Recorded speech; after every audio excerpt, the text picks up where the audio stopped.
Hello students, determinant के first 4 lectures के बाद में आज हम डिटर्मिनेंट पर बेस्ड कुछ इंपॉर्टेंट एग्जांपल्स देखेंगे।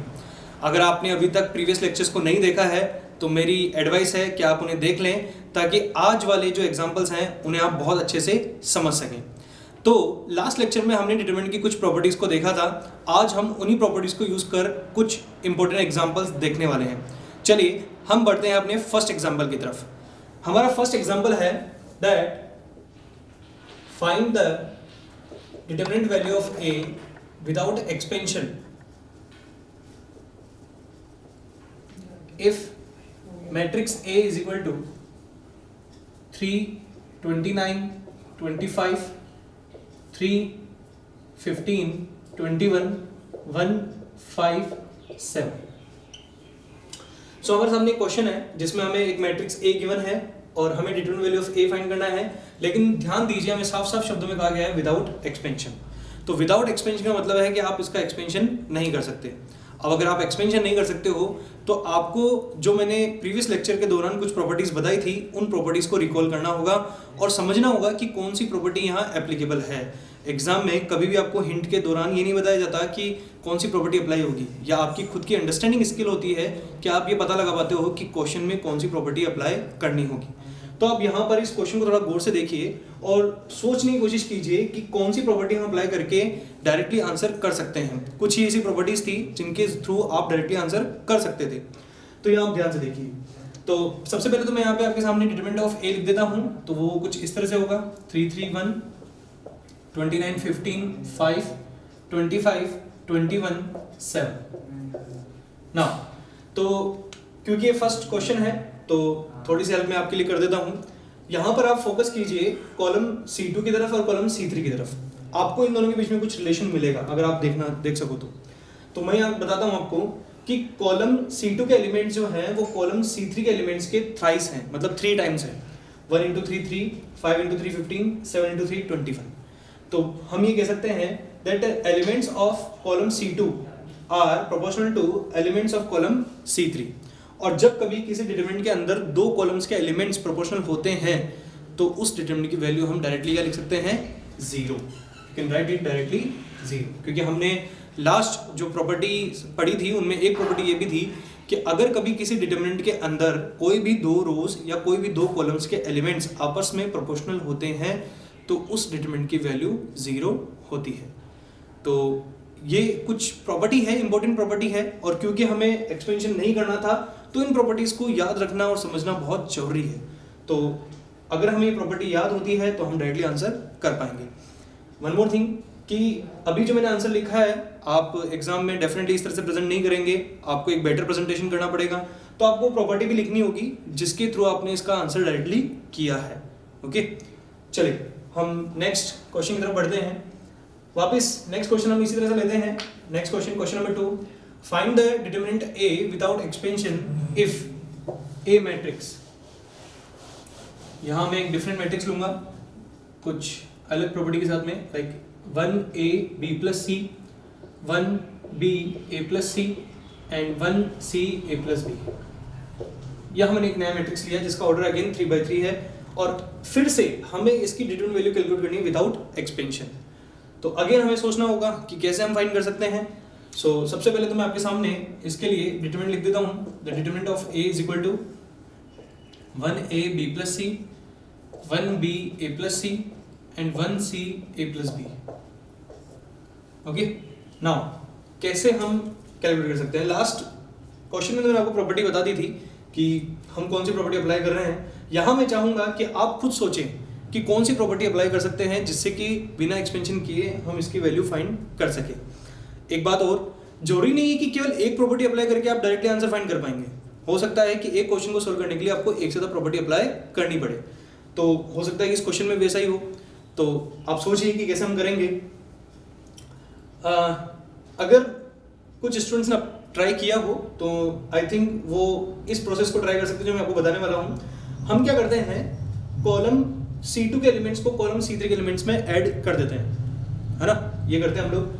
तो ये किस प्रॉपर्टी के तहत मैं कर रहा हूँ, तो मैं बहुत अच्छे से जानता हूँ कि लास्ट लेक्चर में मैंने आपको सबसे लास्ट वाली प्रॉपर्टी बताई थी और मैंने आपको स्पेशली बोला था कि इस प्रॉपर्टी का खास ध्यान रखना, क्योंकि इस प्रॉपर्टी को हम बहुत बार यूज़ करने वाले हैं। वो प्रॉपर्टी क्या थी, मैंने बताया था कि किसी डिटरमिनेंट के किसी एक रो या कॉलम के सभी एलिमेंट्स को किसी स्केलर से मल्टीप्लाई करके मैं किसी अनदर रो या कॉलम में ऐड कर सकता हूँ और उससे डिटरमिनेंट की वैल्यू चेंज नहीं होती है। तो आप सपोज कीजिए कि मैंने C2 के एलिमेंट्स को 1 से मल्टीप्लाई करके किस में ऐड कर दिया, C3 में ऐड कर दिया।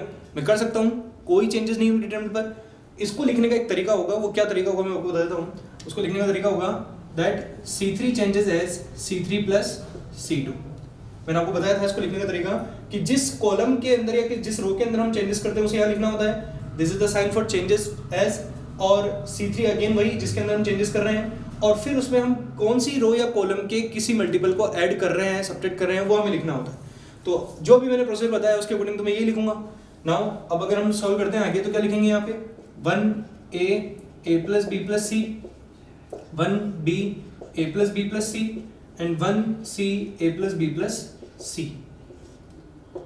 ओके, अभी भी हमारे पास कोई फाइनल आंसर नहीं आया है, हमें और प्रोसेस करना होगा। अब आगे बात करते हैं। आगे आप देखिए कि कैसे हम इसको सोल्व कर पाएंगे। तो अगेन अब हमें एक और प्रॉपर्टी यूज़ करनी है। तो मैं आपको बताना चाहूँगा, रिकॉल करवाना चाहूँगा कि हमने एक प्रॉपर्टी पढ़ी थी कि अगर कभी किसी डिटरमिनेंट के अंदर किसी एक रो या कॉलम में सभी एलिमेंट्स में कोई कॉमन फैक्टर है तो हम उस कॉमन फैक्टर को बाहर ले सकते हैं। तो अब यहाँ देखिए कि कॉलम 3 के अंदर सभी एलिमेंट्स क्या हैं, a प्लस बी प्लस सी। तो मैं इसको बाहर ले सकता हूँ, और बाहर लेके मैं क्या लिख सकता हूँ that a plus B plus C 1 1 1 a b c 1 1 1। अब इसके बाद तो आप आंसर बता ही सकते हैं एटलीस्ट, क्योंकि अब हमें एक और प्रॉपर्टी यूज करनी होगी, और वो प्रॉपर्टी क्या होगी कि अगर कभी किसी डिटरमिनेंट के अंदर कोई भी दो रोज या कोई भी दो कॉलम्स आइडेंटिकल होते हैं तो डेफिनेटली उस डिटरमिनेंट की वैल्यू 0 होती है। तो यहाँ पर आप देखिए C1 के एलिमेंट्स भी 1 1 1 है और C3 के एलिमेंट्स भी 1 1 1 है। इसका मतलब C1 और C3 आइडेंटिकल हो गए। अगर ये दोनों आइडेंटिकल है तो इसका मतलब इस डिटरमिनेंट की वैल्यू 0 होगी, और इस डिटरमिनेंट की वैल्यू 0 है। 0 को मैं किसी भी नंबर से मल्टीप्लाई करूंगा, एक्सप्रेशन से मल्टीप्लाई करूंगा, फाइनल आंसर मेरे पास कितना आएगा 0। इस तरह से हमने एक नहीं, दो नहीं, 3 प्रॉपर्टीज का यूज करके इस क्वेश्चन को विदाउट एक्सपेंशन सॉल्व किया। तो मेरी बात याद रखिएगा कि विदाउट एक्सपेंशन जब आप सॉल्व करेंगे तो जरूरी नहीं है कि एक प्रॉपर्टी में आपका काम हो जाएगा। हो सकता है कि आपको एक से ज्यादा प्रॉपर्टी अप्लाई करनी पड़े।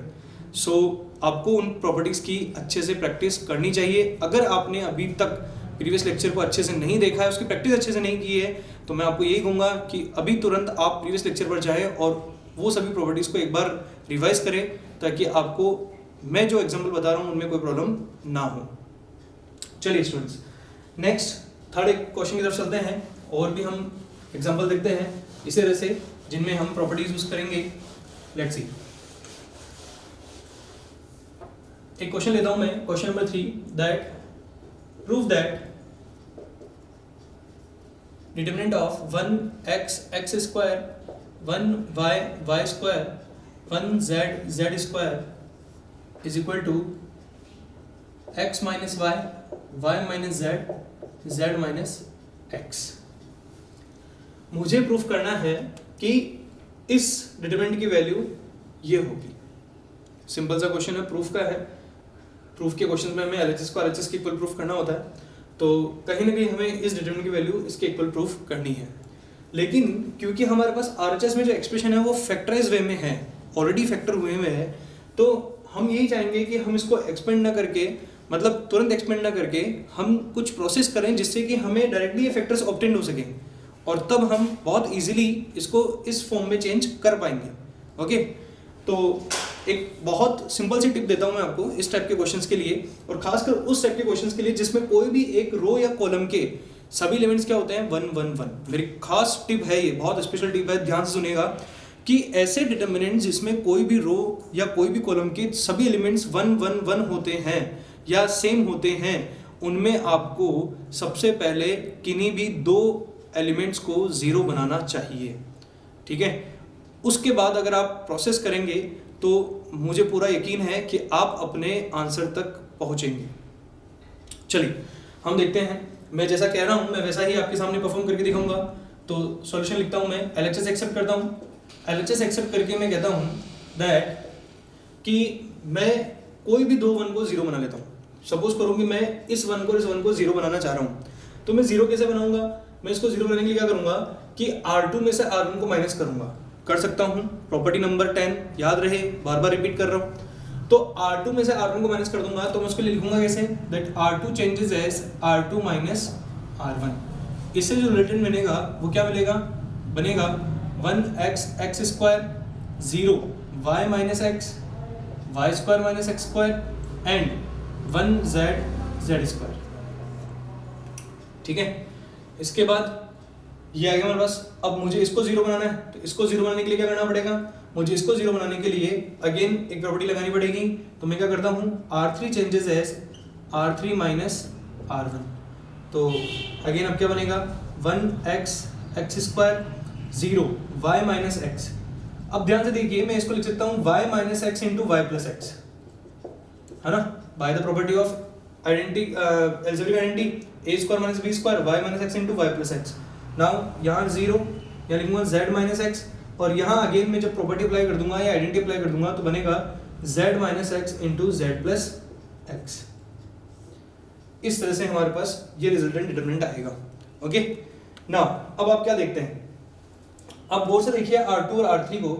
R2 में y minus x common factor है, 0 तो एक सिंपल एक्सप्रेशन है ही, तो y माइनस एक्स कॉमन लिया जा सकता है, और R3 में से z माइनस एक्स कॉमन लिया जा सकता है, और वो हमें चाहिए।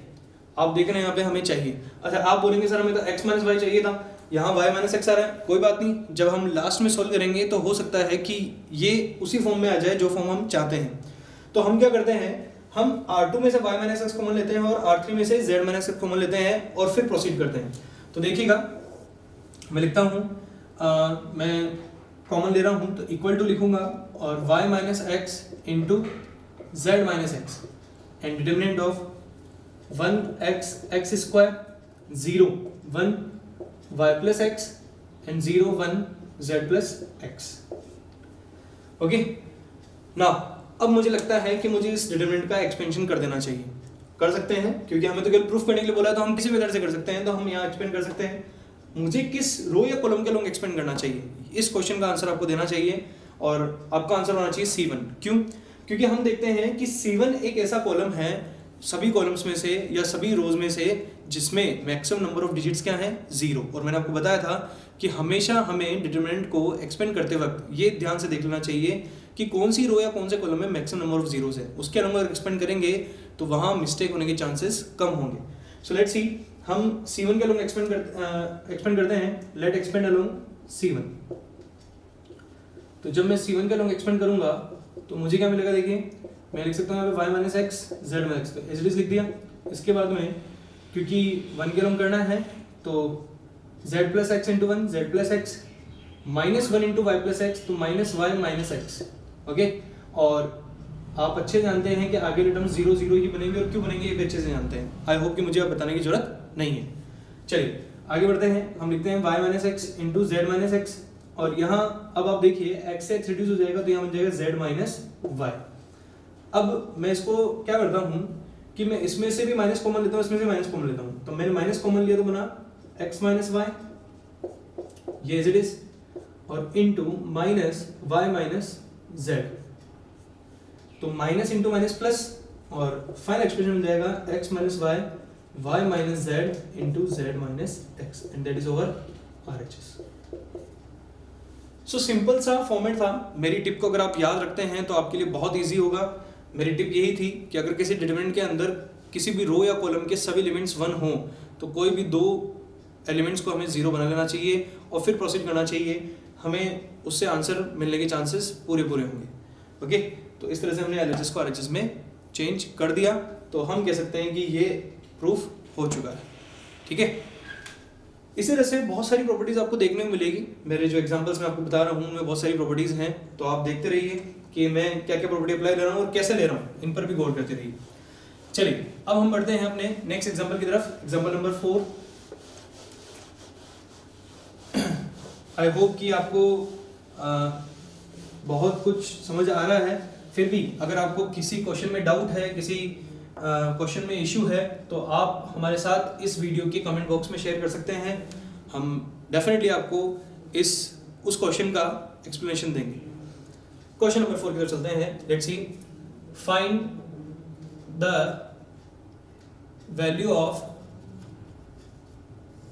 देखिएगा लिखता हूं a minus B, b minus C, c minus A, x minus Y, y minus Z and z minus x and p minus Q, q minus r, r minus p without expansion. Again हमारे सामने एक question है जिसमें हमें determinant value find करनी है, वो भी विदाउट एक्सपेंशन। ठीक है, अभी कुछ एग्जांपल्स हमने किए थे, तो वापस आप देखिए कि क्या प्रॉपर्टीज हम अप्लाई करें जिससे कि बिना एक्सपेंशन के हम इसका आंसर बता सकें। लेट्स सी, तो बताएं। देखिए, आई थिंक कि हमें R1 के अंदर R2 और R3 को ऐड कर देना चाहिए। ये मेरे माइंड में कैसे आया मैं बताता हूँ। देखिए, यहाँ पर B का जो कोफिशिएंट है वो माइनस है और B का यहाँ पे कोफिशिएंट प्लस है। ठीक है, यहाँ पर C का कोफिशिएंट माइनस है, यहाँ C का कोफिशिएंट प्लस है, यहाँ A का कोफिशिएंट प्लस है और A का कोफिशिएंट माइनस है।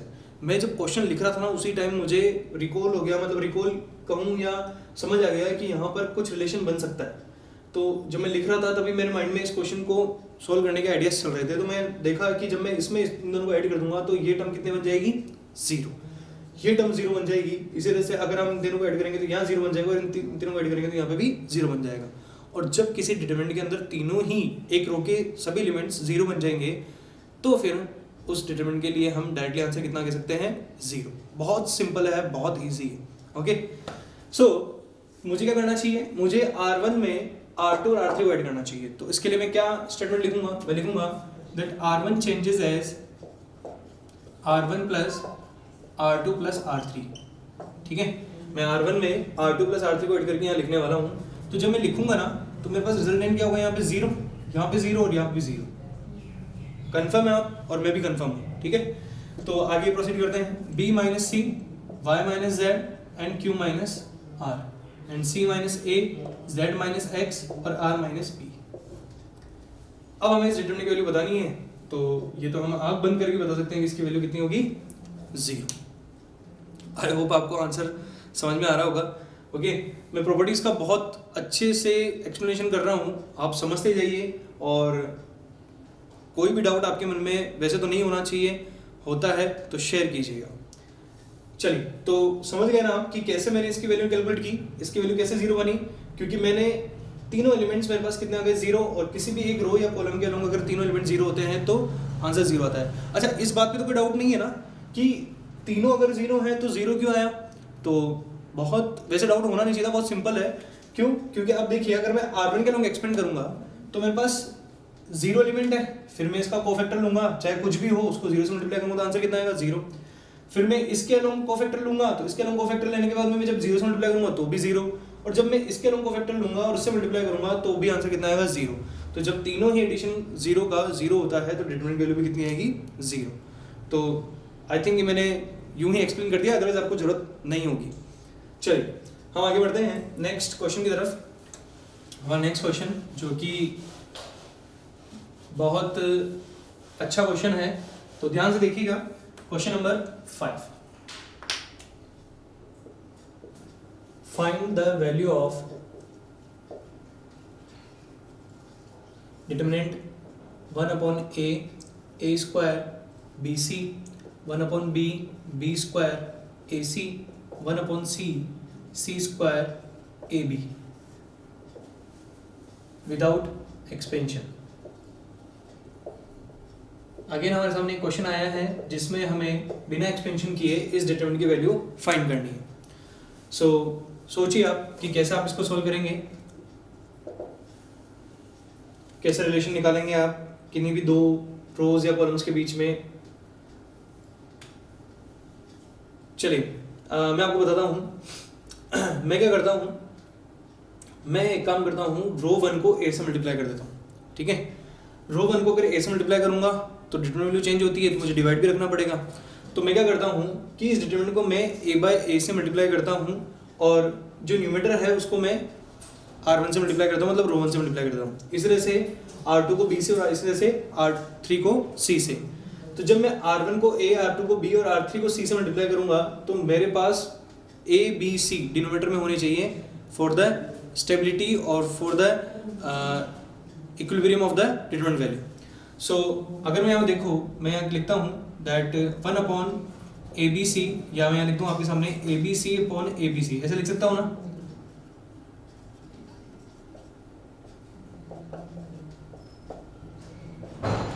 क्या इससे हमारी डिटरमिनेंट वैल्यू चेंज होगी? नहीं होगी, क्योंकि हमने ABC से मल्टीप्लाई भी किया है तो डिवाइड भी किया है। इसके बारे में बहुत अच्छे से जानते हैं। अब मैं क्या करूँगा, जो न्यूमरेटर में ABC है उनको मैं यहाँ पर अंदर एक एक रो से मल्टीप्लाई कर दूंगा। तो A को मैं मल्टीप्लाई कर रहा हूँ R1 से, B को मैं R2 से और C को मैं R3 से।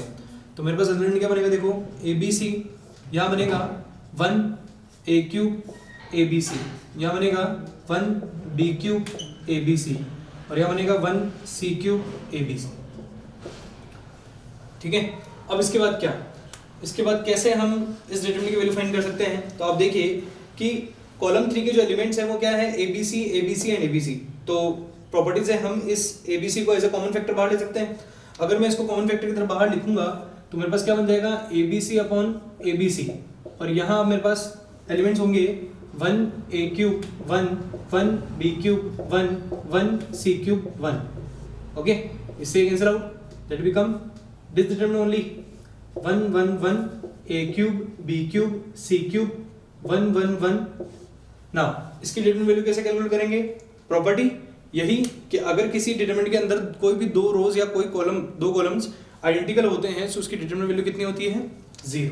तो इससे यहाँ पर इसकी वैल्यू कितनी हो जाएगी, 0। इस तरह से हमें एक बेटर प्रैक्टिस के बाद में क्वेश्चन सोल्व होने लग जाएंगे।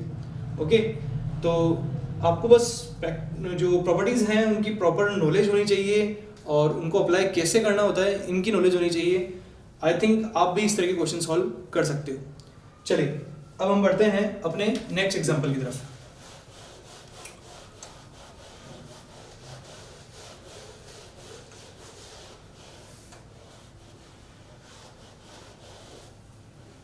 हम अपना नेक्स्ट एग्जांपल लेते हैं, question number 6। If x, y, z are different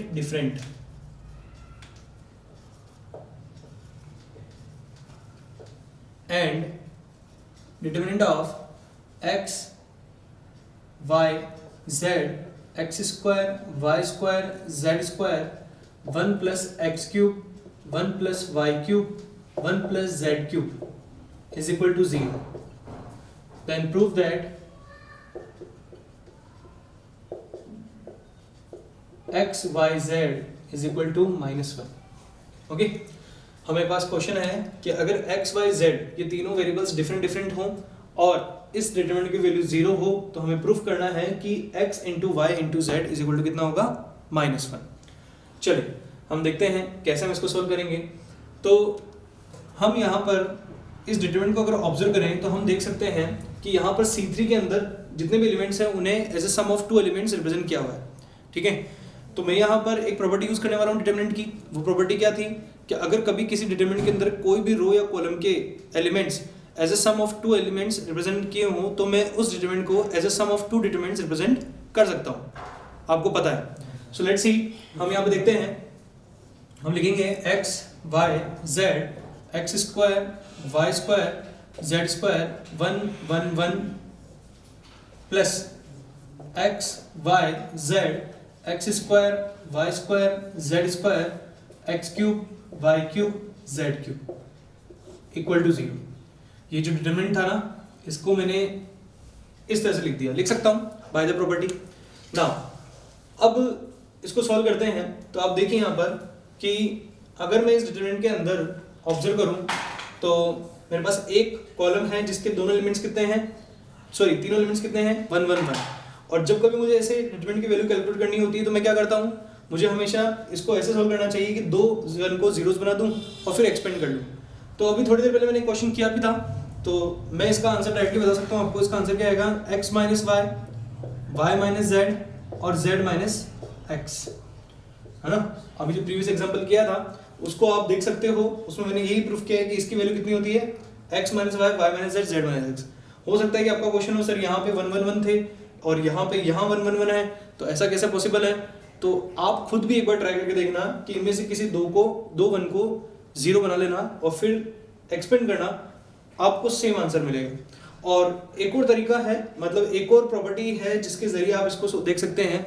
चलिए वो प्रॉपर्टी मैं अभी आपको बता देता हूँ इस क्वेश्चन के दौरान। अच्छा है कि हमने क्वेश्चन लिया, मैं बताता हूँ। जब कभी हम किसी डिटर्मिनेंट के अंदर जो रोज या कॉलम्स को अगर साइक्लिक ऑर्डर में चेंज करते हैं ना, तो उससे डिटरमिनेंट की वैल्यू पर कोई इफेक्ट नहीं आता है। ये बहुत इंपॉर्टेंट प्रॉपर्टी है, ध्यान से सुनिएगा। जब कभी हम किसी डिटरमिनेंट के अंदर तीनों रोज को या तीनों कॉलम्स को साइक्लिक ऑर्डर में चेंज करते हैं, उनकी पोजीशन को साइक्लिक ऑर्डर में चेंज करते हैं, तो उससे उनकी डिटरमिनेंट वैल्यू पर कोई फर्क नहीं पड़ता। तो आप देखिए कि यहाँ पर आप देखिए, अगर मेरे पास यहाँ पर एक्स वाई जेड है, X square Y square Z square और 1 1 1 है, तो अगर मैं इस कॉलम को यहाँ ले आता हूँ, इसको यहाँ ले आता हूँ और इसको यहाँ ले आता हूँ, तो आप देखिए ना कंप्लीट सर्कल बन रहा है, पूरा ये पूरा कंप्लीट सर्कल बन रहा है। तो जब मैं इस तरह से रोटेट कर लूंगा तो मेरे पास जो नया डिटरमिनेंट बनेगा ना, उसकी वैल्यू उतनी होगी जितनी की इसकी वैल्यू होगी। और आप प्रीवियस लेक्चर में या प्रीवियस एग्जांपल में देखिएगा कि 1 1 1 यहाँ थे, एक्स वाई जेड यहाँ पे थे और यहाँ थे एक्स स्क्वायर वाई स्क्वायर और जेड स्क्वायर। ऐसा ही था, मुझे पक्के से ध्यान है। तो आप देखिए कि जब मैं इस तरह से रोटेट कर रहा हूँ तो भी डिटरमिनेंट क्या बन रहा है, वही डिटरमिनेंट बन रहा है। तो इसका मतलब क्या हुआ कि उसकी वैल्यू और इस डिटरमिनेंट की वैल्यू सेम होगी। तो इस वजह से मैंने यहाँ पे ये लिख दिया। ये एक इंपॉर्टेंट प्रॉपर्टी है, आप भी इसका ध्यान रख सकते हैं। चलिए अब आगे बढ़ते हैं। अब हम इस डिटरमिनेंट के लिए देखते हैं। देखिए इस डिटरमिनेंट में फर्स्ट रो के अंदर तीनों टर्म्स में x कॉमन है, सेकंड रो में तीनों टर्म्स में y कॉमन है और थर्ड रो में तीनों टर्म्स में z कॉमन है। तो मैं x रो 1 से कॉमन लेता हूँ, y रो 2 से और z रो 3 से। तो मैंने कॉमन लिया तो क्या बना x y z, और अब जो डिटरमिनेंट बनेगा बचेगा वो क्या बनेगा 1 1 1 x y z and x square y square z square equal to 0। तो यहां से मैं अगेन लिख सकता हूं x minus Y, y minus Z, z minus X plus X Y Z. और अभी अभी हमने इसका भी सॉल्यूशन किया था, तो x minus Y, y minus Z, z minus X is equal to 0। तो आप देखिए मेरे पास ये एक सिंपल सा पॉलिनोमियल एक्सप्रेशन आ गया।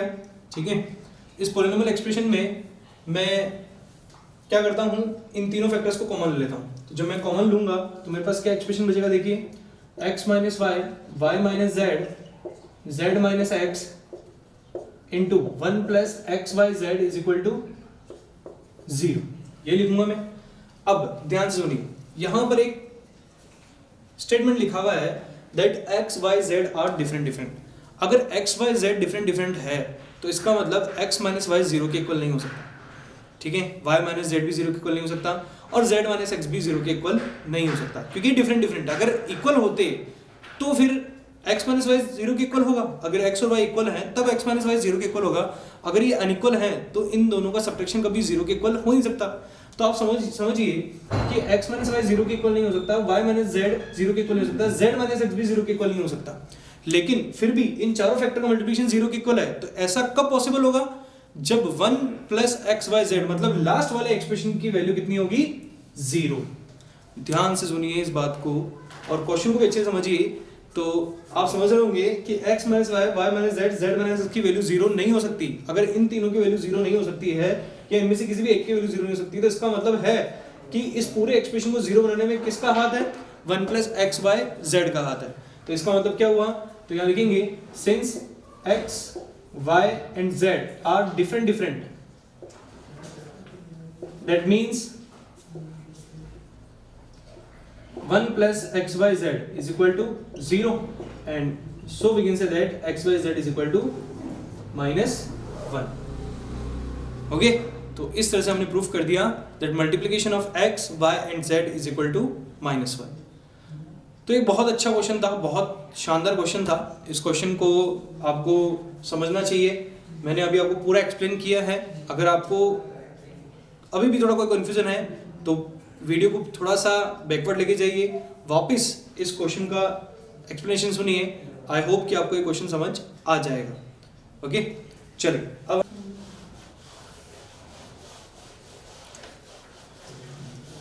स्टूडेंट्स मैं बार बार कहता रहा हूँ कि अगर आपको कभी भी कोई डाउट रहता है तो आप प्लीज़ हमारे कमेंट बॉक्स में लिख सकते हैं, और हमें भी खुशी होगी अगर आप हमसे डाउट्स पूछते हैं और हम आपको उनका एक्सप्लेन कर पाएँ।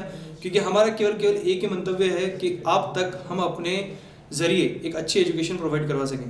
तो आपको फिर भी कोई डाउट रहता है तो आप प्लीज़ हमारे साथ शेयर कीजिए, हमें अच्छा लगेगा और हम आप तक उसका एक्सप्लेनेशन ज़रूर पहुँचाएंगे। सो स्टूडेंट्स, आज हमने कुछ एग्जांपल्स देखे हैं डिटरमिनेंट के ऑपरेशंस पर, प्रॉपर्टीज़ पर। आई होप कि आपको उनमें यूज़ आने वाली प्रॉपर्टीज़ सभी समझ में आ गई है और ये भी समझ में आ गया कि कैसे उन क्वेश्चन को सॉल्व करना चाहिए। तो अगर आपको आज का ये वीडियो पसंद आया है तो प्लीज़ इसे लाइक कीजिए और शेयर कीजिए। आपके लाइक्स और शेयर्स और सब्सक्राइब्स हमारे लिए बहुत मोटिवेशन का वर्क कर रहे हैं। तो हम लोग हमेशा यही चाहेंगे कि आपका ये इस तरह से हमें सपोर्ट मिलता रहे। तो हमारे चैनल को सब्सक्राइब कीजिए ताकि आने वाले सभी वीडियोस के बारे में आपको नोटिफिकेशन मिलती रहे। और हाँ, अगर आपने प्रीवियस लेक्चर्स नहीं देखे हैं तो उन्हें भी देखिएगा ताकि आपको आने वाले वीडियोस में कोई प्रॉब्लम ना हो। Thank you so much students.